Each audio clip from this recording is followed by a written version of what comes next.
लोगों ने उसको देखा और लोगों ने उसे कहा कपड़े उतारो। अब भरे बाजार में उसको न जाने कपड़े उतारने का कह दिया उन्होंने। क्यों कहा? उन्होंने कहा जनाब तुम गुस्ताखी कर रही हो। ये एक मजहबी जुनूनियत तो है ही है, लेकिन इलिटरेसी भी है।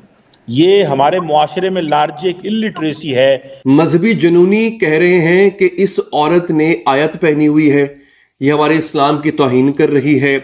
एक आदमी कहता है मैं इसे गोली मार दूंगा, एक आदमी कहता है मैं इसकी गर्दन उतार दूंगा। कपड़ों के ऊपर जो तहरीर लिखी हुई थी उसके ऊपर सिर्फ और सिर्फ ये लिखा हुआ था हलवा।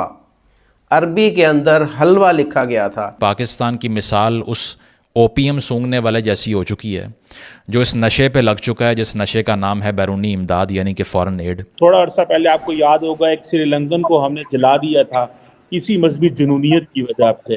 तो ये खातून के बारे में तो लोग शुक्र कर रहे हैं बच गए हैं, वरना पाकिस्तान की बदनामी पूरी दुनिया में होती। तो आप देख लेंगे कि किस तरीके से वो लड़की थाने के अंदर भी इतनी सहमी बैठी है, इतनी वो डरी हुई है कि वो उसके आवाज़ नहीं निकल रही। वो माफ़िया मांग रही है कि मैंने गलती कर दी, मुझे माफ़ कर दें। तुम लोग किस प्लेनेट से आते हो?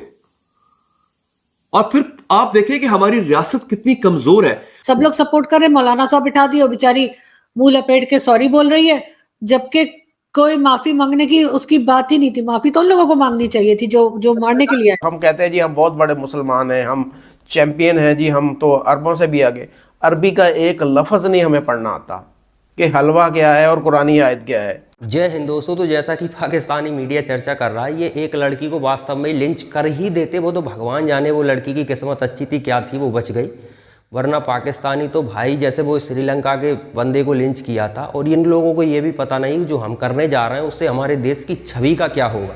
और देश की छवि बहुत मैटर करती है। आप भीख मांग रहे हो वो देश की छवि के कारण ही है। जिस देश की छवि खराब होती है वहाँ कभी भी कोई इन्वेस्टमेंट नहीं आता। टूरिज्म तो आना छोड़ ही दीजिए, इन्वेस्टमेंट में तो पैसा का लॉस होगा। टूरिज्म तो अपनी जान जोखिम में डाल के क्यों आएगा। पाकिस्तान में इंडिया से इतने टूरिस्ट आ सकते थे जितने में भीख मांगने जा रहा है ना, उल्टा भीख दे रहे होते आसपास के देशों को। इतना पैसा इंडियंस दे देते आपको। अगर एक आध कितने मंदिर थे प्राचीन, एक आध मंदिर को भव्य बना दिया होता तो इतने टूरिस्ट हर साल जाया करते इंडिया से कि आप पैसा संभाल नहीं पा रहे थे। लेकिन क्या है कि नफरत दूसरों के प्रति ऐसी है। अब उस लड़की ने मान लीजिए कि चलो कुछ भी किया हो, उसने ऐसे कपड़े पहन लिए जिनसे आपकी धार्मिक भावनाएं आहत होती हैं, तो आपको उससे कहना चाहिए था कि आपने जो कपड़े पहने हैं उनसे हमारी धार्मिक भावनाएं आहत हो रही हैं, तो आप इन कपड़ों को बदल दीजिए। एक सेंसिटिव देश और जो लोग, एक पॉजिटिव समाज यही बात कहेगा। लेकिन वो लड़की अगर आप कहे कि भैया मैं तो नहीं बदलूंगी, मैं तो यही कपड़े पहनूंगी, तब भी आपको क्या करना चाहिए, आपको पुलिस को बुलाना चाहिए। एक सेंसिटिव देश में यही होता है। लेकिन आप उसे लिंच करने के लिए तैयार थे, पुलिस ने आकर तो उसे बचा लिया। एक दुकान में घुसी जाकर बचने के लिए ये स्थिति कर दी थी इन लोगों ने। और फिर ये कहते हैं कि हमें दुनिया से भीख मांगनी पड़ रही है। तो इस तरह की हरकतें करोगे तो फिर दुनिया से भीख ही मांगोगे। कौन इन्वेस्ट करेगा ऐसे देश में। तो चलिए पाकिस्तान का मीडिया क्या कहता है, आखिर उस लड़की ने किया क्या ऐसा कि उसकी जिंदगी खतरे में आ गई, वो देखते हैं। एक खातून, एक औरत जो है शलवार कमीज उसने पहना होता है, वो इचरा बाजार, लाहौर का बड़ा मशहूर बाजार है, बहुत क्राउडेड बाजार है, वहां चली जाती है। उसने जो लिबास ज़ेबतन किया हुआ था, वैसे वो फुली कवर्ड थी, लेकिन उसके ऊपर अरबी जो रस्मुल खत है उसमें कुछ हरूफ दर्ज थे, तहरीर कह लें या हरूफ कह लें, वो दर्ज थे। लोगों ने उसको देखा और लोगों ने उसे कहा कपड़े उतारो। अब भरे बाजार में उसको न जाने कपड़े उतारने का कह दिया उन्होंने। क्यों कहा? उन्होंने कहा जनाब तुम गुस्ताखी कर रही हो, ये आयत लिखी हुई है, तुमने कुरान की आयतें अपने जिस्म पे ज़ेबतन की हुई हैं, तुम गुस्ताख हो। उन्होंने जब ये इल्जाम लगाया और पूरा बाजार वहां पे इकट्ठा हो गया, उस औरत ने किसी दुकान में जाके पनाह ली, पुलिस आ गई वहां पे। उसके जो मनाजिर हैं मैं आपको वो दिखाना चाहता हूं, एक दफा वो देख लीजिए, फिर वापस आइएगा, फिर मैं इसका जो अगला हिस्सा है वो दिखाऊंगा आपको।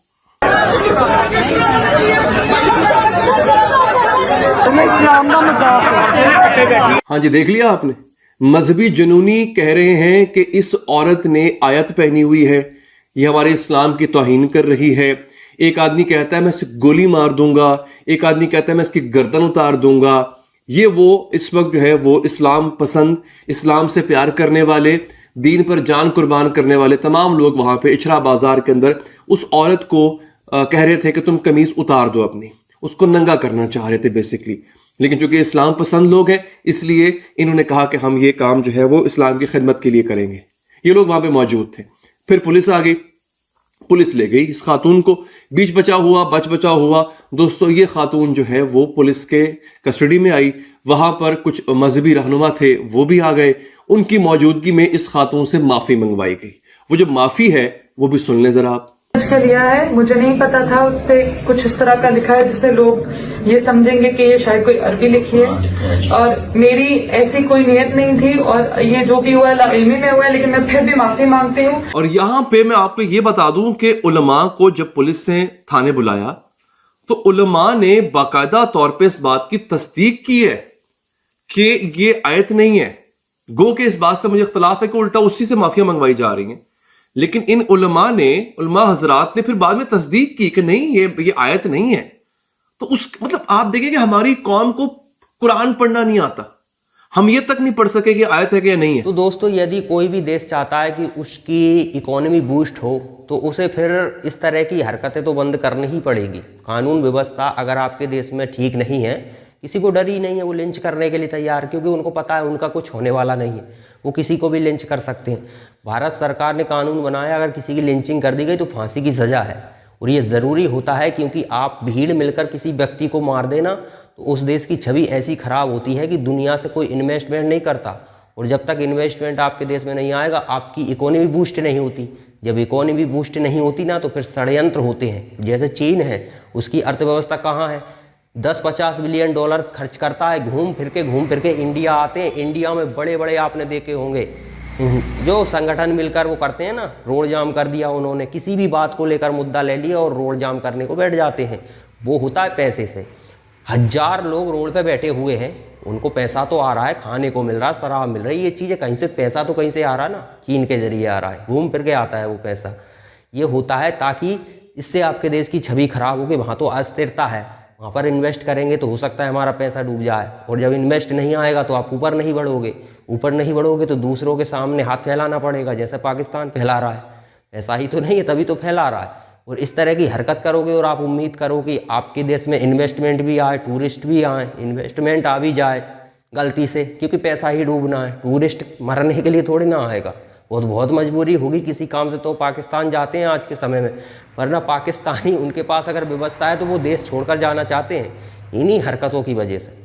अगर कोई आपकी धार्मिक भावनाओं को आहत कर रहा है तो आप, एक प्रोसेस होता है, कानून का सहारा लीजिए, उसे सज़ा दिलवाइए। अगर वो जानबूझ के कर रहा है तो उससे गलती हो गई है तो कोई बात नहीं, ऐसा क्या कर दिया उसने कि आप उसे लिंच करने के लिए तैयार हैं। इससे आपके देश की छवि खराब हुई, उससे ज़्यादा कुछ लाभ मिलने वाला नहीं है आपको। जो भुखमरी अभी है उससे और बढ़ जाएगी। अगर आप उसे लिंच कर देते तो फिर आपको लेने के देने पड़ जाते।